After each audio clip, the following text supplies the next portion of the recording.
Friends, हमारा ये भाग 17 यानी कि राजभाषा शुरू होता है, जिसमें आर्टिकल 343 से लेकर 351 तक है। ओके, अब हम इसे धीरे धीरे पूरा पढ़ते हैं भाग 17 को, जिसका नाम है राजभाषा। ओके, राष्ट्रीय भाषा नहीं, राजभाषा।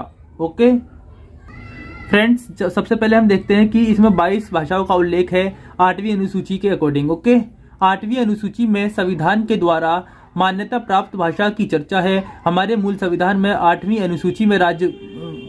अनुसूची में भाषा की संख्या मात्र 14।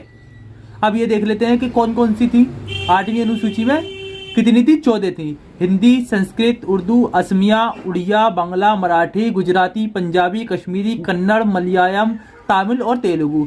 लेकिन वर्तमान में ये बढ़कर 22 हो चुकी है। ओके, 21वें संविधान संशोधन 1967 के द्वारा 15वीं भाषा के रूप में सिंधी भाषा को जोड़ा गया। 21वें संविधान संशोधन द्वारा कौन सी? सिंधी भाषा को। 71वें संविधान संशोधन द्वारा 1992 में 3 और भाषा नेपाली, मणिपुरी, कोंकणी को जोड़ा गया। फिर 92वें संविधान संशोधन 2003 के द्वारा 4 और भाषाओं को बोडो, डोगरी, मैथिली, संथाली को जोड़ा गया। ओके, सबसे पहले कितनी थी? 15 थी। फिर क्या करा कि सिंधी को जोड़ा गया 21वें संविधान संशोधन द्वारा 15वीं। ओके, फिर 3 और जोड़ी गई 71वें के द्वारा, नेपाली, मणिपुरी, कोंकणी। फिर 92वें के द्वारा 4 और जोड़ी गई, बोडो, डोगरी, मैथिली, संथाली। ओके, इस तरह कुल मिलाकर कितनी हो गई टोटल? ये 22 हो जाती है हमारी। ओके, साथ में हम देखते हैं कि यहाँ पर नोट में लिखा हुआ है कि राजस्थानी, भोजपुरी तथा अंग्रेजी को 8वीं अनुसूची में नहीं रखा गया है। ओके, अब आता है कि शास्त्रीय भाषा क्या होती है। क्लासिकल लैंग्वेजेस, 1500 ईसा पूर्व की भाषाओं को हम शास्त्रीय भाषा कहा जाता है और 2004 ईस्वी में इन्हें मान्यता दी गई। इनकी जो शास्त्रीय भाषाओं की कुल संख्या है वो 6 है। कौन कौन सी?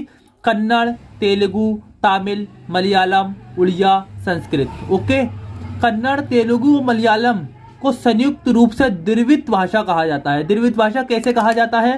क्योंकि जो भारत का द्रविड़ भारत है ना, नीचे का हिस्सा यहाँ पर बोली जाती है कन्नड़, तेलुगु, मलयालम। इन तीनों को संयुक्त रूप से मिला दिया जाए तो द्रविड़ भाषा कहा जाता है। ओके, पाकिस्तान के बलूचिस्तान में ब्राहुई भाषा भारत के द्रविड़ भाषा से मेल खाती है। जो यहाँ की जो लैंग्वेजेस है, तीनों को मिलाया, कन्नड़, तेलुगु और मलयालम को, इन तीनों की जो द्रविड़ भाषा कही जाती है, संयुक्त रूप से जो भाषा मैच हो जाती है तो वो द्रविड़ भाषा कहलाती है। तो ये पाकिस्तान की ब्राहु भाषा से मैच खाती है। ओके,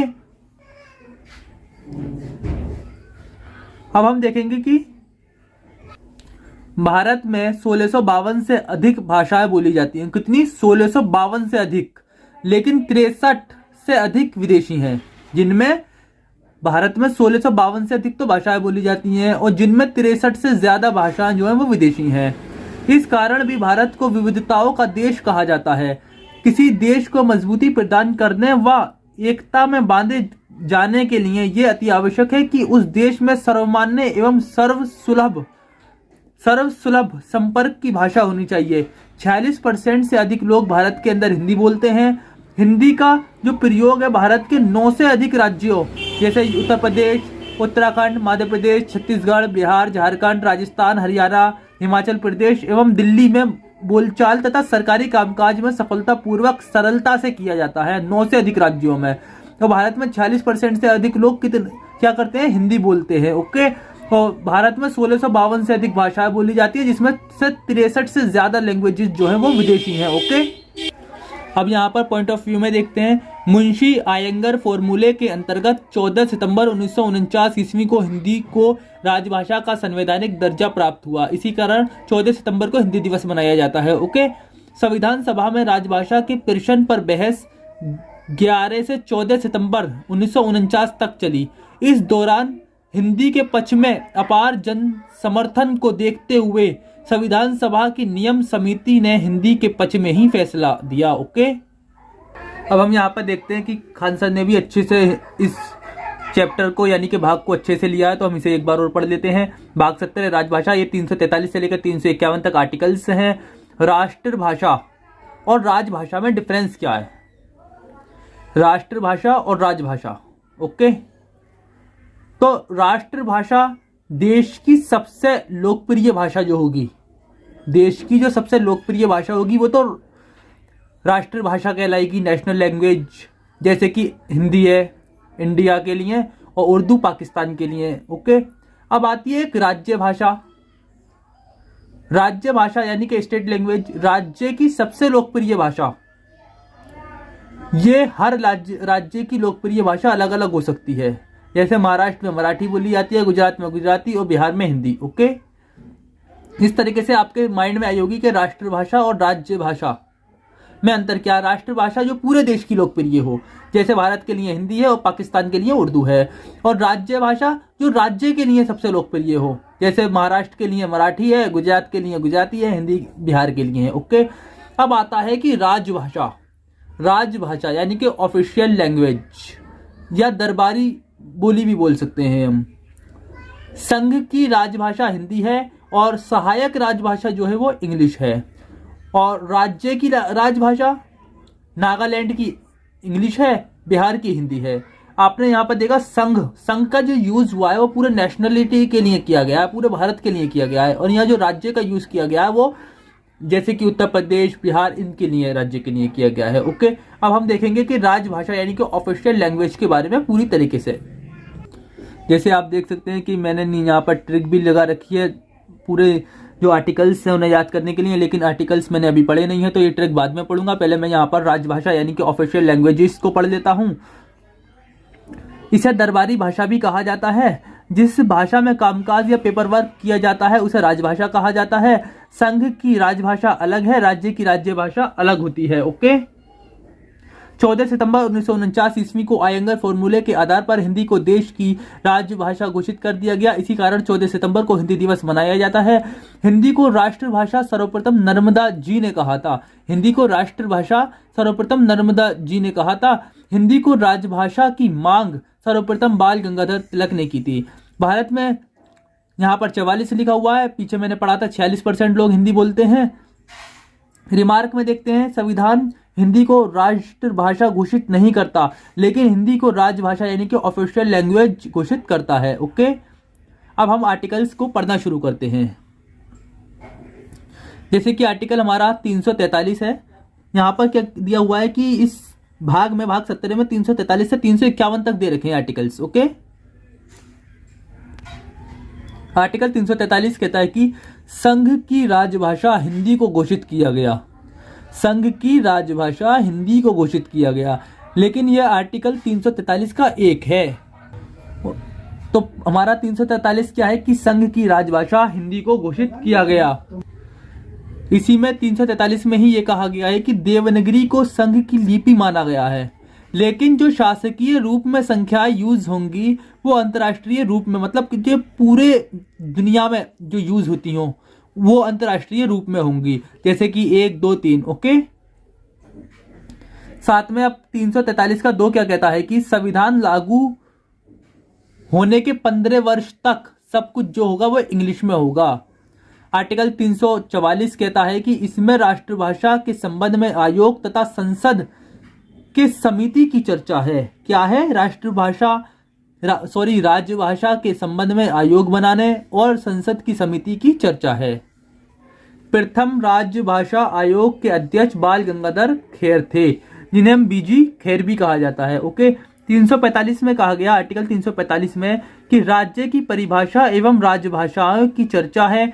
इसमें प्रत्येक राज्य की राजभाषा अलग अलग होगी। जैसे कि मैं पहले भी बता चुका हूं कि राज्य की परिभाषा या राजभाषाओं की चर्चा, प्रत्येक राज्य की अलग अलग भाषा, राजभाषा। जैसे कि महाराष्ट्र की मराठी, बिहार की हिंदी। ओके, 9 राज्यों की राजभाषा हिंदी है। जैसे मैं पहले भी बता चुका हूं कि 9 से ज्यादा राज्यों में हिंदी बोली जाती है ज्यादातर। तो 9 राज्यों की राजभाषा क्या है? वो हिंदी है। ओके, मेघालय, मिजोरम तथा नागालैंड की जो राजभाषा है वो इंग्लिश है। इंग्लिश संघ यानी कि केंद्र तथा सभी राज्यों के लिए सहायक लैंग्वेज यानी कि राजभाषा है। ओके, मैंने आपको बताया भारत की यानी कि संघ की राजभाषा हिंदी है और सहायक राजभाषा क्या है? फिर वो इंग्लिश है। जैसे कि आपने यहाँ पर भी पढ़ लिया, सभी राज्यों के लिए सहायक राजभाषा है। ओके, जम्मू कश्मीर की राजभाषा उर्दू तथा हिंदी दोनों है। उत्तराखंड की राजभाषा हिंदी तथा संस्कृत है। अब हमने यहाँ आर्टिकल 345 तक पढ़ लिया। ओके, आर्टिकल 346 कहता है कि एक राज्य और दूसरे राज्य के बीच, किसी संघ के बीच या किसी संघ के बीच पत्रदी यानी कि पत्राचार जो कम्युनिकेशन है वो राजभाषा हिंदी या इंग्लिश ही होगी। एक राज्य और दूसरे राज्य के बीच या किसी राज्य और संघ के बीच जो कम्युनिकेशन की बात होगी यानी पत्राचार की बात होगी वो राजभाषा जो है वो हिंदी या इंग्लिश में ही होगी। आर्टिकल 347 से अब देखते हैं हम ट्रिक के आधार पर। ओके, आप यहां पर पढ़ें कि यदि 343 लोग जनसंख्या के आधार पर भाषा को राजभाषा का दर्जा राष्ट्रपति दे सकते हैं। यदि अगर 347 लोग जनसंख्या के आधार पर भाषा को राजभाषा का दर्जा मांगे तो राष्ट्रपति दे सकते हैं। कितने लोगों को? 347। लेकिन 348 एससी तथा एचसी यानी सुप्रीम कोर्ट हाई कोर्ट में अधिनियम विधेयक के लिए जो यूज करेंगे वो इंग्लिश ही यूज करेंगे। 348 एससी या एचसी में 348 जो लोग हैं वो हाई कोर्ट या सुप्रीम कोर्ट में जो अधिनियम के लिए या विधेयक के लिए यूज करेंगे वो इंग्लिश ही यूज करेंगे। लेकिन 349 राजभाषा संबंधी सुधार के लिए पारित 2/3 से होगा। अगर 349 लोग राजभाषा संबंधी सुधार के लिए कोई अधिनियम पारित करते हैं तो वो 2/3 से ही होगा। और 350 शिकायतें किसी भी भाषा में कर सकते हैं। आप इसे एक बार दोबारा से समझें। 347 लोग जनसंख्या के आधार पर अगर भाषा को राजभाषा का दर्जा मांगते हैं तो राष्ट्रपति दे देंगे। कितने लोगों को? 347 लोगों को। और 348 लोग सुप्रीम कोर्ट तथा हाई कोर्ट में अधिनियम के लिए इंग्लिश ही यूज करेंगे। और 349 लोग राजभाषा संबंधी सुधार के लिए जो विधेयक होगा उसे 2/3 से पारित करेंगे। और 350 शिकायतें किसी भी भाषा में हो सकती हैं। ओके, आपने 347, 48, 49 और 50 ये 4 नंबर देखे। आप ये मानो कि इसे रिपीट मारते रहो बस। 347 आते ही आपको माइंड में आ जाएगा कि राजभाषा का दर्जा राष्ट्रपति देंगे अगर 347 लोग उधम मचाएंगे या मांग करेंगे तो। और आपको 348 देखते ही ये याद आ जाएगा कि सुप्रीम कोर्ट हाई कोर्ट में जो अधिनियम या विधेयक के लिए यूज होगी वो इंग्लिश यूज होगी। और 349 देखते ही ये याद आ जाएगा कि राजभाषा संबंधी सुधार के लिए जो अधिनियम बनेगा वो 2/3 से पारित होगा। और 350 देखते ही आपको ये याद आ जाएगा कि कोई भी शिकायतें 350 शिकायतें किसी भी लैंग्वेज में आप कर सकते हैं। इसी तरीके से अब हम पढ़ेंगे आर्टिकल्स। और आर्टिकल्स भी कहाँ तक? 347 से लेकर 350 तक। ओके, 347 आर्टिकल 347 किसी राज्य को जनसंख्या के मांग पर किसी भाषा को राष्ट्रपति राजभाषा का दर्जा दे सकते हैं। किसी राज्य की जनसंख्या की मांग पर किसी भाषा को राजभाषा का दर्जा राष्ट्रपति दे सकते हैं। ओके, 348 आपने पीछे देखा, 348 सुप्रीम कोर्ट हाई कोर्ट में अधिनियम इंग्लिश में यूज होगा। याद आया कुछ? तो 348 में कह रहा है कि सुप्रीम कोर्ट तथा हाई कोर्ट अधिनियम विधेयक आदि के लिए प्रयोग की जाने वाली जो लैंग्वेज होगी वो इंग्लिश होगी। ओके, 349 देखते ही आपको ये याद आ गया होगा कि 2/3 बहुमत से पारित होगा। ओके, तो हम देखते हैं कि राजभाषा संबंधी सुधार के लिए राजभाषा आयोग या संयुक्त संसदीय समिति यानी कि जेपीसी का गठन किया जाता है। तो इसकी सिफारिश को संसद से 2/3 बहुमत से पारित किया जाता है। पहला राजभाषा आयोग बाल गंगाधर खेर यानी बीजी खेर के नेतृत्व में था, जबकि पहला जेपीसी यानी कि संयुक्त संसदीय समिति गोविंद वल्लभ पंत के नेतृत्व में बनाई गई थी। ओके, 350 आपको याद आया कुछ के शिकायतें 350 किसी भी लैंग्वेज में की जा सकती हैं। तो यही आर्टिकल्स है वो। किसी व्यथा या शिकायत के संबंधित अधिकारी को सूचना किसी भी लैंग्वेज में दी जा सकती है, जरूरी नहीं कि वह राजभाषा में ही हो। और 350 का कहता है कि प्राथमिक शिक्षा की मातृभाषा में दी जाएगी। जो प्राथमिक शिक्षा दी जाएगी वो राजभाषा में ही दी जाएगी। जैसे महाराष्ट्र में दी जा रही है प्राथमिक शिक्षा तो वो मराठी में दी जाएगी, हिंदी में दी जा रही है तो वो बिहारी में दी जाएगी। ओके, 350 का क्या कह रहा है कि प्राथमिक शिक्षा मातृभाषा में दी जाएगी। ओके, 350 का कह रहा है कि भाषाई अल्पसंख्यकों को विशेष प्रावधान। अल्पसंख्यक का दर्जा भाषा तथा धर्म के आधार पर दिया जाता है, जबकि आरक्षण जाति के आधार पर दिया जाता है। ओके, अब हम यहाँ 350 तक पढ़ चुके हैं फ्रेंड्स।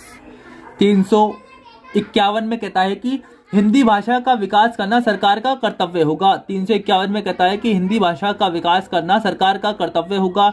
अब भाषा संबंधित कुछ अलग से प्रावधान है, इन्हें देख लेते हैं। आर्टिकल 29 और 30 में स्थायी अल्पसंख्यकों को भाषा का प्रावधान है।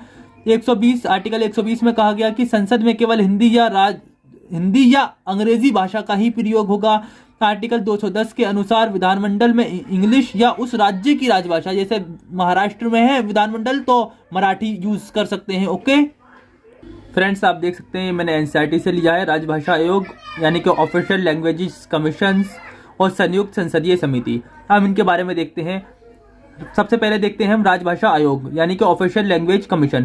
संविधान के अनुच्छेद 344 के अंतर्गत राष्ट्रपति को राजभाषा के विषय में सलाह देने के लिए एक आयोग तथा एक संसदीय समिति बनाने का प्रावधान किया गया है। ओके, राष्ट्रपति द्वारा संविधान लागू होने से 5 वर्ष की समाप्ति पर और उसके बाद प्रत्येक 10 वर्ष की समाप्ति पर एक आयोग गठित किया जाएगा। राजभाषा आयोग को एक अध्यक्ष तथा 8वीं अनुसूची में शामिल विभिन्न भाषाओं का प्रतिनिधित्व करने वाले सदस्य शामिल होंगे, जिनकी नियुक्ति राष्ट्रपति के द्वारा की जाएगी।